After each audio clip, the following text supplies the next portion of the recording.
Hey guys, নমস্কাৰ স্বাগতম জনাইছো ইউটিউবলৈ আৰু আপোনালোকে চাই আছে মোৰ ইউটিউব চেনেল লাৰ্নিং কৰ্নাৰ আসাম য'ত আপোনালোকে চাব পাৰিব টেট আসাম টেট আৰু হাই স্কুল শিক্ষান্ত পৰীক্ষাৰ লগত জড়িত বিভিন্ন বিষয়বস্তুসমূহ আৰু তাৰ লগত জড়িত সমস্যা তথা সমাধানসমূহ গতিকে বলক আজিৰ ভিডিঅ'টো আৰম্ভ কৰোঁ গাইজ মই আজিৰ ভিডিঅ'টো লৈ আহিছোঁ অহা টেট পৰীক্ষাত হ'বলগীয়া অসমীয়া বিষয়ৰ প্ৰথমটো টপিক অসমীয়া ভাষাৰ জন্ম আৰু ক্ৰমবিকাশ সম্পৰ্কে ধাৰণা অৰ্থাৎ মই এই ভিডিঅ'টো লৈ আহিছোঁ মোৰ এজন ভিউৱাৰৰ ৰিকুৱেষ্টত পৰীক্ষা নিশ্চয় সমাগত অৰ্থাৎ পৰহি সো তথাপি মই ভিডিঅ'টো ভিউৱাৰৰ ৰিকুৱেষ্টত লৈ আহিছোঁ সো বলক ভিডিঅ'টো আৰম্ভ কৰোঁ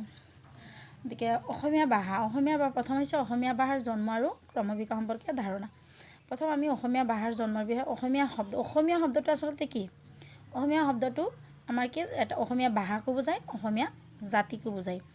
গতিকে আমাৰ ইয়াত যেটো কৈছে আমাৰ অসমীয়া ভাষাৰ বিষয়ে বৰ্ণনা কৰিব দিছে সো অসমীয়া ভাষাটো পোনপ্ৰথমবাৰৰ বাবে শ্ৰীমন্ত শংকৰদেৱৰ বৈষ্ণৱ ধৰ্মৰ প্ৰৱৰ্তক শ্ৰীমন্ত শংকৰদেৱৰ লিখাত পোনপ্ৰথমবাৰ ব্যৱহাৰ হৈছিল অসম বুলি তেওঁ পোনপ্ৰথমবাৰ লিখিছিল আৰু সেইটো আহোম ৰাজত্বকালত সময়ত লিখিছিল আৰু পঞ্চদশ শতিকাৰ আগত তেওঁ অসম শব্দটো ব্যৱহাৰ পঞ্চদশ শতিকাৰ পিছত তেওঁ ব্যৱহাৰ কৰিছিল কিন্তু পঞ্চদশ শতিকাৰ আগত এই অসম শব্দটো কতো উল্লেখ নাছিল সো পঞ্চদশ শতিকাৰ পৰাই অসমীয়া ভাষাৰ জন্ম হয় বুলি সাধাৰণতে লেখকসকলে ব্যক্ত কৰি আহিছে সো নেক্সট অসমীয়া ভাষাৰ জন্ম কেনেকৈ হ'ল অসমীয়া ভাষাৰ জন্ম অৰ্থাৎ 1000 পৰা 2500 খ্ৰীষ্টপূৰ্বত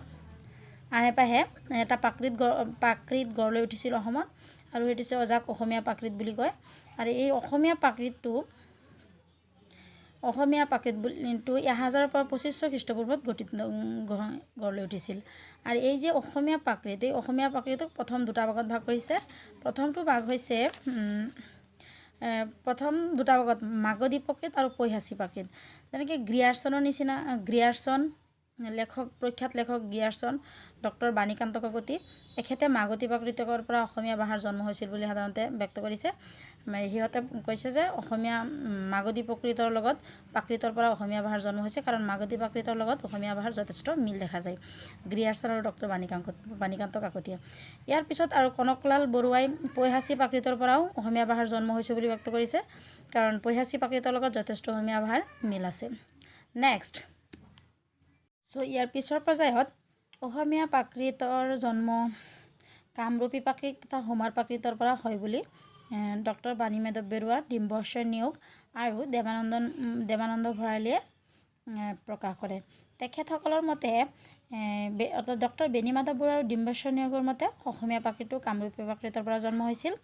আৰু দেৱানন্দ ভৰালীৰ মতে অসমীয়া প্ৰাকৃতৰ জন্ম কামৰূপী প্ৰাকৃত আৰু হোমাৰ প্ৰাকৃত এই দুইটা প্ৰাকৃতৰ পৰাই অসমীয়া প্ৰাকৃতৰ জন্ম হৈছিল তো ইয়াৰ এতিয়া অসমীয়া প্ৰাকৃতক সাধাৰণতে দুটা ভাগত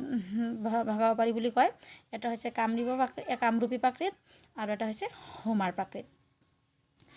আশা কৰিছোঁ আপোনালোকৰ ক্লিয়াৰ হৈছে কথাটো আকৌ এবাৰ কৈ দিছোঁ অসমীয়া প্ৰাকৃতক দুটা ভাগত ভাগ কৰিব পাৰি কামৰূপী প্ৰাকৃত আৰু হোমাৰ প্ৰাকৃত কিন্তু এই দুটা প্ৰাকৃতৰ আগত আৰু কিছু গ্ৰিয়াৰচন ডক্টৰ বাণীকান্ত কাকতি কনকলাল বৰুৱা তেখেতসকলৰ মতে অসমীয়া প্ৰাকৃতক আৰু দুটা ভাগত ভাগ কৰিছে সেই দুটা হৈছে মাগধী প্ৰাকৃত আৰু পৈহাচী প্ৰাকৃত কিন্তু বৰ্তমান কামৰূপী প্ৰাকৃত আৰু হোমাৰ প্ৰাকৃতৰ পৰা অসমীয়া প্ৰাকৃতৰ জন্ম বুলি বহুতো লোকে প্ৰকাশ কৰে সো নেক্সট হৈছে কালিৰাম মেধিৰ মত আৰু এজন প্ৰখ্যাত লেখক কালিৰাম মেধি তেখেতসকলৰ মতে অসমীয়া ভাষাৰ জন্ম হৈছে প্ৰাচ্য আৰু পশ্চিমৰ মিশ্ৰণ অসমীয়া ভাষাটো প্ৰাচ্য আৰু পশ্চিমৰ ভাষাৰ পৰা মিশ্ৰ হৈ অসমীয়া ভাষাৰ জন্ম হৈছে বুলি তেখেতসকলে ব্যক্ত কৰে তেখেতসকলৰ মতে গ্ৰীক ভাষা লেটিন ভাষা আৰু বৈদিক ভাষা এই তিনিওটা ভাষা একেলগে মিশ্ৰণ হৈ একেলগে এই তিনিওটা ভাষাৰ যোগ হৈ গ্ৰীক লেটিন আৰু বৈদিক অসমীয়া ভাষাৰ জন্ম হৈছে কাৰণ তেখেতসকলে কিছুমান উদাহৰণ দেখুৱায় যে গ্ৰীক ভাষা আৰু লেটিন ভাষা আৰু বৈদিক ভাষাৰ বহুতো শব্দ অসমীয়া ভাষাত বৰ্তমানলৈকে ব্যৱহৃত হৈ আছে ইয়াৰ পিছত অসমীয়া ভাষাক লৈ নাথান ব্ৰাউনৰ নিচিনা বিখ্যাত লেখকে কৈছে যে অসমীয়া ভাষাৰ জন্ম হৈছে অনাৰ্য ভাষা আৰু সংস্কৃতি ভাষাৰ মিশ্ৰণ হিচাপে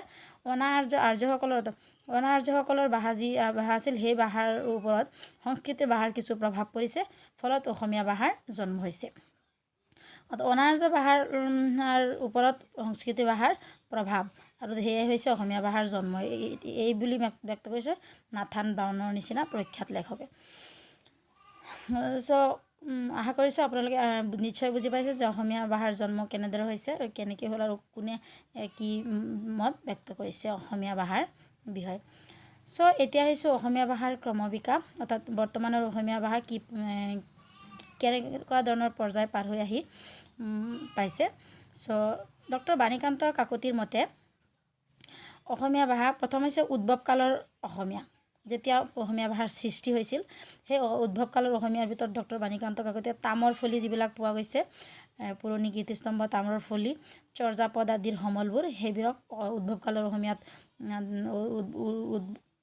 অসমীয়াত ৰাখিছে, অৰ্থাৎ ভাগ কৰিছে। আৰু ইয়াৰ পিছত ক্ৰমবিকাশৰ অসমীয়া ভাষাৰ ক্ৰমবিকাশক 3টা ভাগত ভাগ কৰিছে। সেই 3টা হৈছে, এটা হৈছে প্ৰাচীন অসমীয়া ভাষা, আৰু এটা হৈছে মধ্যযুগীয় অসমীয়া ভাষা, আৰু এটা হৈছে আধুনিক যুগৰ অসমীয়া ভাষা। আৰু যিটো প্ৰাচীন অসমীয়া ভাষা, এই প্ৰাচীন অসমীয়া ভাষাটো প্ৰাক শংকৰী আৰু শংকৰী যুগৰ প্ৰাক শংকৰী যুগ শংকৰীয়া যে প্ৰাক শংকৰী শংকৰদেৱৰ জন্ম কালৰ কিছু আগৰ আৰু শংকৰদেৱৰ যুগৰ যি অসমীয়া ভাষা আছিল সেই অসমীয়া ভাষাক প্ৰাচীন অসমীয়া বুলি ডক্টৰ বাণীকান্ত কাকতিয়ে ব্যক্ত কৰিছে, প্ৰাচীন অসমীয়া বুলি। আৰু এই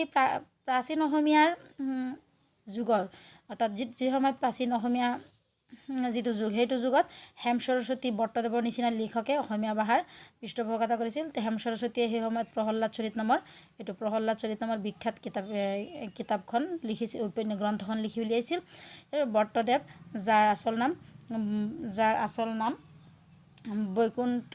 বৈকুণ্ঠনাথ বৰ্তদেৱ, তেখেতসকলৰ ভাগৱত কথা বা কথা গীতা নামৰ বিখ্যাত এই কিতাপখন লিখি উলিয়াইছিল। চ' এই প্ৰাচীন অসমীয়াত আকৌ শংকৰদেৱ এটা হৈছে প্ৰাক শংকৰী, আৰু শংকৰদেৱে এই প্ৰাচীন অসমীয়াৰ যুগত তেওঁৰ প্ৰথমটো গীত ৰচনা কৰিছিল, আৰু সেইটো হৈছে মন মেৰি ৰাম চৰণহি লাগু নামৰ এই প্ৰথমটো গীত শংকৰদেৱে ৰচনা কৰিছিল। আৰু ইয়াৰ উপৰিও মহাপুৰুষ শংকৰদেৱৰ অসমীয়া ব্ৰজাৱলী ভাষাৰ গীতসমূহো এই প্ৰাচীন অসমীয়াৰ যুগত ৰচনা কৰা হৈছিল, ব্ৰজাৱলী ভাষাৰ গীতসমূহ। চ' এই গোটেইখিনি হৈছে প্ৰাচীন অসমীয়াৰ যুগৰ প্ৰাক শংকৰী আৰু শংকৰী যুগৰ মিলাই। মনত ৰাখিব, হেম সৰস্বতী বৰ্তদেৱ মহাপুৰুষ শংকৰদেৱৰ নিচিনা লেখকসকলে সেই সময়ত প্ৰাচীন অসমীয়া গদ্য সাহিত্যৰ পৃষ্ঠপোষকতা কৰিছিল, তেওঁলোকে বিভিন্ন ধৰণৰ গ্ৰন্থ লিখি উলিয়াইছিল। নেক্সট হৈছে মধ্যযুগীয় অসমীয়া। মধ্যযুগীয় অসমীয়াত গদ্য সাহিত্যৰ বিকাশৰ যুগ বুলি কোৱা হয়। আৰু এই মধ্যযুগতেই অসমীয়াৰ গদ্য সাহিত্যৰ সৰ্বোত্তম বিকাশ হৈছিল। আৰু সেই সময়ত বৰ্তদেৱে কথাগুৰু চৰিত, কথা ৰামায়ণ, বুৰঞ্জী আদি বিভিন্ন ধৰণৰ সাহিত্য গ্ৰন্থ লিখি উলিয়াইছিল। আৰু সেয়ে এই মধ্যযুগটোক ভাষা বিকাশৰ গুৰুত্বপূৰ্ণ যুগ বুলি কোৱা হয়। মনত ৰাখিব, অসমীয়া ভাষা বিকাশৰ গুৰুত্বপূৰ্ণ যুগ কোনটো, সেইটো হৈছে মধ্যযুগীয় মধ্যযুগ। আৰু এইটো কাৰণ সেইটো সময়ত সৰ্বোত্তম বিকাশ হৈছিল গদ্য সাহিত্যৰ। নেক্সট হৈছে আধুনিক যুগৰ অসমীয়া। অৰ্থাৎ আধুনিক যুগৰ অসমীয়াটো যিটো বৰ্তমানলৈকে সেইটো হৈছে আধুনিক যুগৰ অসমীয়া চলি আছে। আধুনিক যুগৰ অসমীয়াটোক 3টা ভাগত ভাগ কৰিছে ডক্টৰ বাণীকান্ত কাকতিয়ে। প্ৰথমটো হৈছে অৰুণোদয় স্তৰ। অৰুণোদয় স্তৰটো 1813 চনত, অৰ্থাৎ 1813 চনৰ পৰাই অৰুণোদয় স্তৰৰ আৰম্ভণি হৈছে। অৰ্থাৎ আত্মাৰাম শৰ্মা নামৰ লেখকজনে বাইবেল, খ্ৰীষ্ট ধৰ্মৰ যিটো ধৰ্মীয় পুথি বাইবেল পুথিটোক অসমীয়া ভাষাত অনুবাদ উলিয়াইছিল 1813 চনত। তেতিয়াৰ পৰাই অৰুণোদয় স্তৰৰ আৰম্ভণি হয় বুলি ক'ব পাৰি। আৰু ইয়াৰ পিছত ক্ৰমে 1846 চনত অৰুণোদয় বাৰ্তালোচনী, কলকাতাত অৰুণোদয় বাৰ্তালোচনী প্ৰকাশ পায়। আৰু ইয়াৰ উপৰিও খ্ৰীষ্টান মিছনাৰীসকলে সেই অৰুণোদয় স্তৰৰ কাৰ্যকালতে আমাৰ অসমত আহি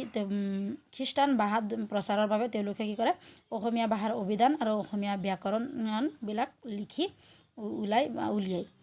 চ' নেক্সট যিটো স্তৰ হৈছে আধুনিক যুগৰ অসমীয়া, সেইটো হৈছে জোনাকী স্তৰ। জোনাকী স্তৰ হৈছে 1889 চনত জোনাকী কাকত কলিকাতাত প্ৰকাশ হৈছিল। আৰু এই